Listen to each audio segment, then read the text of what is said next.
The Knickerbockers down 20, late second quarter, looking like doom and gloom for New York, and then they come all the way back and they beat the Pacers 106-100, the final.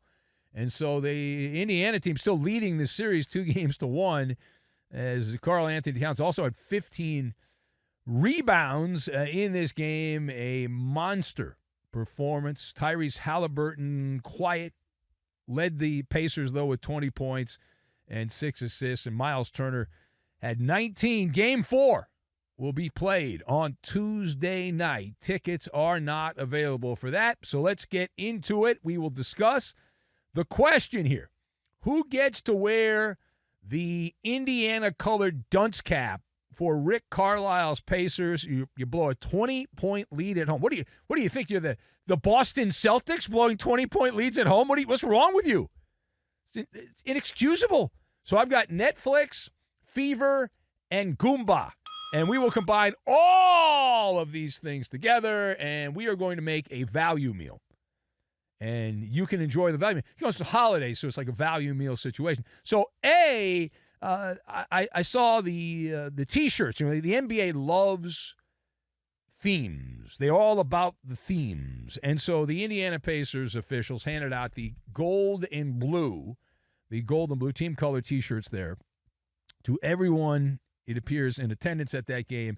And they said, "Vroom, baby, vroom, baby," is what they said on them, to celebrate the very rare occasion where the iconic Indy 500 and a pro bouncy ball playoff game are going on. So they put that out there, doubleheader action, and it was vroom, vroom, right? Vroom, vroom, right into the wall, driving the struggle bus for the Pacers, who, as I understand it, I believe I have this right, have not won. They've played 4 times now, 4 times on Indy 500 day, and are 0-4 in those games. Now, what they should have done, instead of handing out a Vroom Baby shirt, right, a shirt that says Vroom Baby, they should have handed out a yellow flag, the caution flag, because the Pacers they did wear the yellow, they had the yellow uniforms on. It was a caution situation, if you will here. Dangerous conditions on the court there. A disgraceful, dare I say, inexcusable loss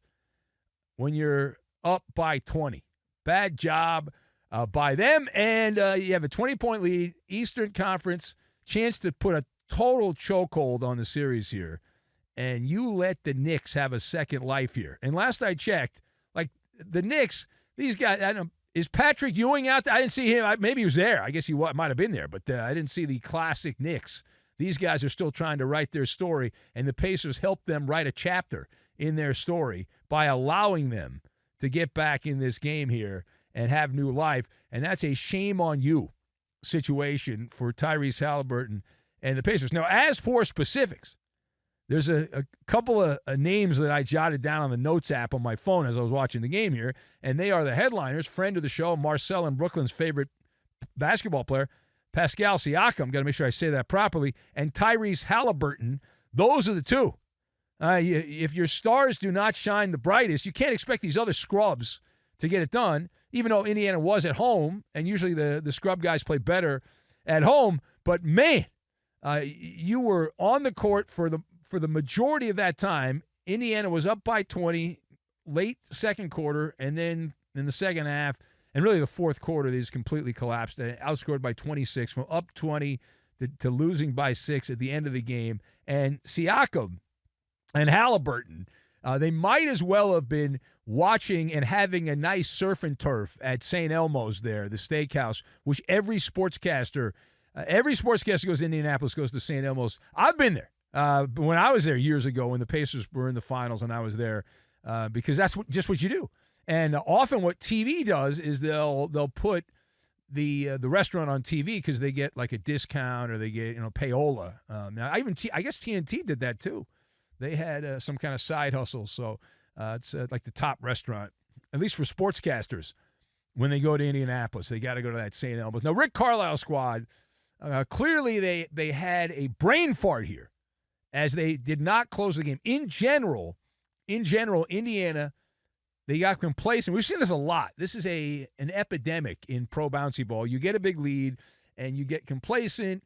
You ease up a little bit. You cut corners. It's human nature. And so you usually start with defensively. You ease things up, and then that opens the door a little bit, and the door's unlocked. And so you open that up there, and then you allow a little chip away action, New York chipping away in this game. And once the Pacers then start losing control, they start losing the lead, then what happens?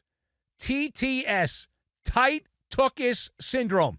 Tight tuchus syndrome kicked in for the Indiana Pacers in this game. And very tough to play basketball when you are suffering from a tight sphincter.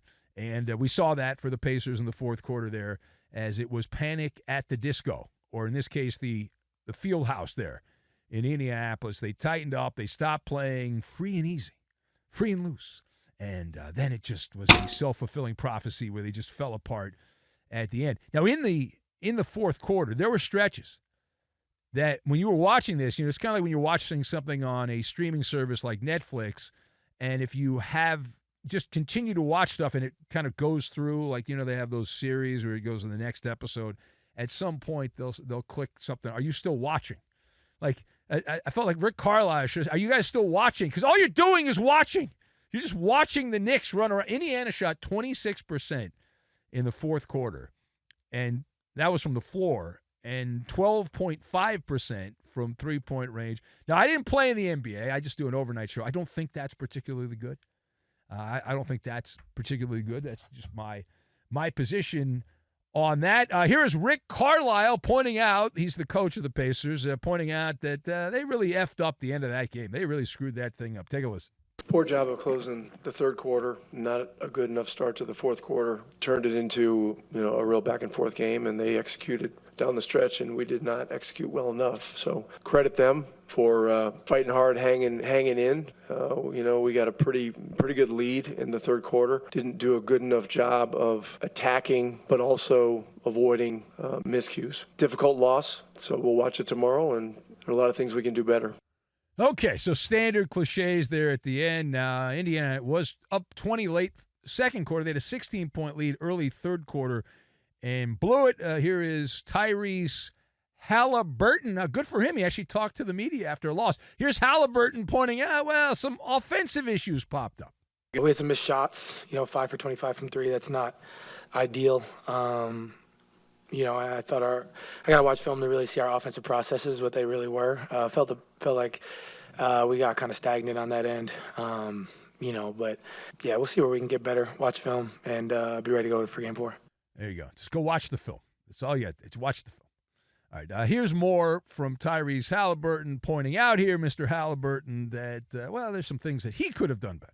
I don't know, just trying to feel out the game, see who's rotating over, see who the rotations are. Rotations. Obviously Mitch is their, main rim protector, so when he's coming over, just trying to make the right play. Sure, But yeah, I could definitely be better there. That's but again, right. I watch the film, see watch the film. Areas of improvement, see how I can get better for game 4. All right, watch the film. I'm going to go watch the film, too. Get some popcorn, some candy. I'm going to go watch the film. All right, now, page 2. So you have the loser side, which is the better story. Then you have the winner side. So who got into Tom Thibodeau's Knicks, or what got into them? What got into Tom Thibodeau's Knickerbockers there as they were futzing around, 20-point deficit, and even in the early third quarter, it's like something kicked in late third. So what inspired the comeback? So the first thing is they stayed within reasonable striking distance. It was a workable number. You're only down 10 going to the fourth quarter, so that's manageable. And then it's Ted Nugent. It's Kitty Cat. It's Karl Anthony Towns, cat scratch fever, right there. Boom. We mentioned it, 20 of 24 points in the fourth quarter. And that's how he's supposed to play. He very rarely plays like that in playoff games. Like, it's rare that you get that kind of performance from Karl Anthony. Usually you get the 4 points over 3 quarters. You don't normally get to 20 in the fourth quarter. And we rip the guy all the time because he's often hanging out in the litter box in big moments in the playoff game. But here he left the litter box and he stepped up. And so if you want to give him flowers, give him some flowers. I don't like handing out flowers, but he did a good job. But you don't get extra credit. You're the franchise player with Brunson. You're the B player to the A player. That's how you're supposed to play. But you did your job. Good for you. Do it again, and do it again, and do it again. All right, now, last word here. I cannot help myself here. Scott Foster was the lead official at this game, a.k.a., you know what his nickname is, kids? The Extender. Scott Foster, the Extender, was assigned to this game. I don't want to sound too much like a wackadoodle from San Diego that calls the show. But, listen, this was an issue. When I saw this during the day, I started texting some people. We were going back and forth, and we're like, all right, well, there you go. That's the story here. You go the direction of the Knicks. If you don't know what to do, you just take the Knicks. Pacers were favored by, I think, 4 in the game, but Scott Foster was assigned to officiate Game 3 between the Knicks and the Pacers. And what do you know? Surprise, surprise, surprise. The big market Knicks on life support. They have a modern medical miracle. They come off the deck, down 20. They extend the series, creating some excitement. So are you buying into the conspiracy with Scott Foster, or is this just some kind of wild coinkydink? That's the question. What's the answer? So to me, this isn't even a conspiracy at this point. I think you're an idiot if you think it's a conspiracy. It's not a conspiracy. It's not. I mean, it's at the point now with Scott Foster where everyone and their mother know the dealio, right? Everyone knows the deal. It's not a coincidence. It's a pattern at this point. So stop with it's conspiracy. No, it's a pattern of activity that has taken place here. Perception is reality. And when the NBA mob, when the league office has a problem on their hands and no one can solve it, who are you going to call? The mob at the NBA, they turn to their lead Goomba, and that's Scott Foster. They put Scott Foster out there, and ta-da! Abracadabra! Amazing! The percentage of success that Scott Foster officiated games have where the team that's trailing in a series wins. But again, it's a coincidence. It's not some kind of grand conspiracy. It just feels like it's scripted, like it's professional wrestling is what it feels like when Scott Foster's out there. This man has been part of how many over the years? He's been doing this a long time. How many times have I come in here after a playoff game in a series where a team's trailing and they win, and Scott Foster's doing it, and magically, deliciously, the team that's trailing ends up winning? And something's a little off in your business when the Knicks fans are celebrating during the day when they found out the official assigned to the game. I mean, it's so stupid.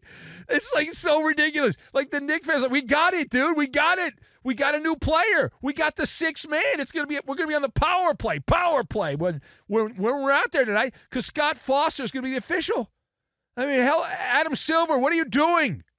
Seriously, it's so great.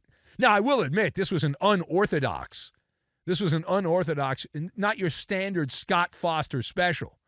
In regards to the fact that the Knicks did win, but they won with their bench. All right, they won with their bench, Jalen Brunson and Karl-Anthony Towns, even though he came up big late in the fourth quarter. But they were in foul trouble. Both had 4 fouls going into the fourth quarter. However, this feeds in to the theory. You see Scott Foster forcing Tom Thibodeau to play players on the bench he normally does not play. Like Foster, because of his foul calling on Brunson and Karl-Anthony Towns, that forced the Knickerbockers to play multiple players they would not normally play, and that turned out to be the secret sauce in this game. So coaching credit goes to Scott Foster in this game. And look, the NBA, they'll tell you, and this will come up, I'm sure, and the NBA will release a statement. They've done this many times. They'll say, well, listen, Foster is just an experienced referee, and it's just noise. It's just, people trying to get engagement on social media and all that. Well, I'm not on social media right now. I'm on the radio. And you look at this, the numbers do not lie. The numbers do not lie. And you don't earn the nickname the Extender. You don't earn that nickname just by coming out of thin air here. You got to put some serious work in to get that nickname. And the players, they've done surveys over the years. The players have voted Scott Foster the most distrusted official in the NBA. And whether or not it's fair, I think it is. I believe it is fair based on the body of work. You are a product. You are what your record says you are. So based on the body of work, I would say there's something there, right? There, and it's certainly a perception problem. If you're the NBA, at best, it's just a perception problem, right? You say that's it. But you assign him to the series in this game. When the Knicks are down, you're throwing gas on the fire is what you're doing. You're just pouring gas on the fire there. And so let's not forget, we don't want to go way back in the greatest scandal cover-up in the history of professional sports, the Tim Donaghy fixing game scandal of the aughts back in the day. And Tim Donaghy and Scott Foster, there were 134 calls between Tim Donaghy and Scott Foster, phone calls. I think that magic number, I have that tattooed in my brain.